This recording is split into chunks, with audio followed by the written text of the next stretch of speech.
There's a man who just registered a brand new political party, studied China's entire economic playbook, and is now telling Nigerians, on live TV, that he will defeat Bola Tinubu in 2027 and become the youngest president in Nigeria's history.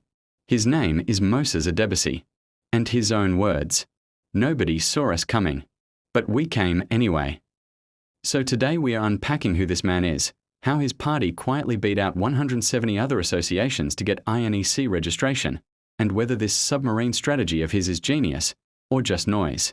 Before we continue, subscribe to Earth News, turn on the notification bell so you don't miss any real-time updates, breaking news, exclusive content and in-depth reporting on politics, governance, business, and current affairs.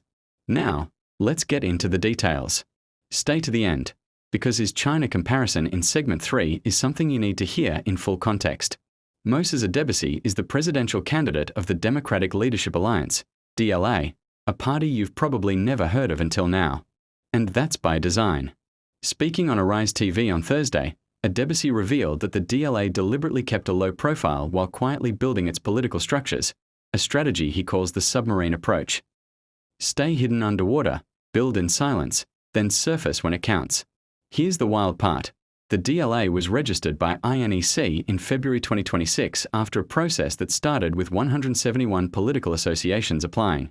INEC Chairman Joshua Mupatan confirmed only 14 made it past pre-qualification, and out of those 14, the DLA was the only one that satisfied every legal condition in the final assessment. Hear him. That's not a small feat whatever you think of his confidence. Getting a new party registered by INEC in this environment is genuinely rare. Adebisi isn't just running as an alternative. He's running as a generational reset. He's positioning himself as the youngest presidential candidate heading into 2027, and is leaning hard into that as his core message.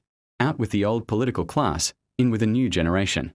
His strategy going forward combines that low-profile groundwork with grassroots mobilization, and is openly embracing the underdog label as a badge of honor rather than a weakness.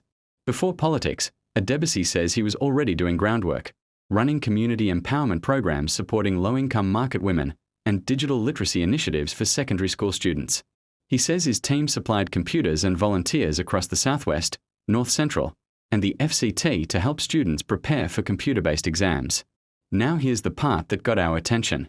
Adebisi didn't just decide to run on vibes. He says he did the homework.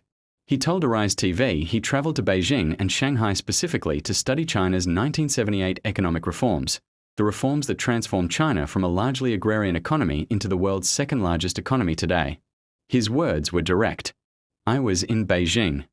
I was in Shanghai to ensure that I have the entire manifesto that has brought China out of peasantry to becoming the second superpower today economically."